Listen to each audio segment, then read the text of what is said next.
continue reading it through a romance. Chapter 3. I hope you guys enjoy. Veronica's point of view. I stepped lightly across the backyard towards the large hole in the fence. I kneeled down, crawled underneath like a little puppy. I regained my footing. I brushed the mud off of my jeans and continued towards my journey. A couple minutes passed and my flashlight began to flicker, like it was losing battery. I shook it violently until the flicker stood on. Suddenly, I sighed in relief, and the flashlight was only the source of light I had. Please don't turn off on me, I begged in my head and carelessly stepped towards the forest. Ominously, half an hour passed like lightning, and I was still lost in all these trees in the forest. It was big. How big is this place? It seems like it's never going to end. I haven't stopped and looked around my surroundings. Hey, haven't I seen that tree before? I thought to myself. Suddenly, it hit me. I slapped myself. I've been going in circles. How damn am I? I felt like bursting into tears. No, Veronica, I don't cry. There's the one thing that was the one time, but last week, gosh, I really need to learn how to be brave.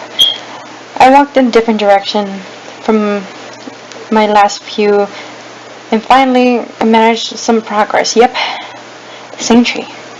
I fell to my knees and moaned. Why do trees have to exist? Why don't they? Can't be in England or Australia. After seeing a couple of minutes of moping around, I got to my feet and began heading home. No, I thought was the way back. Suddenly, a big building seemed to view. It looked like an old abandoned. It looked old and abandoned. It was of a hospital, yeah. It had walls that looked like they were about to fall down, windows smashed into pieces. I snuck into the building and entered it. Hey, who wouldn't? Only the person with common sense. Well, I'm not one of them. Anyway, I opened the slash doors carefully and entered my flashlight source around the decaying walls. It smelled like dry blood and drugs and rot. I looked carefully, curious of nothing to escape rotting, yet the windows were too. I looked to the surround and bumped, but you would think that as well you were entering a place that's been abandoned for years. Some unknown things could lurk around, you don't know. That's what I was saying to creep the thoughts of the room, looking like it was seeing something. All of a sudden I heard sounds of footsteps coming in the hallway. I quickly hid in one of the rooms, hid behind an old table, and locked over. Please don't find me. Please, please. The door swung open. Two men walked in, both wearing yellowish and orange jackets, but one had a hood over his head. The other just had messy brown hair hanging out. They were both had their faces covered. One with the hood who wore looked like a ski mask with a red frown face stitched over it. The other wore a white mask with black drowned figure onto it, whatever. They were men from my dreams or something intentionally in my house. Without thinking, I stood up and creaked over to the door. Luckily, their backs were turned so I could easily get out. But unexpectedly, that room stood with broken glass, which made it echo and creak.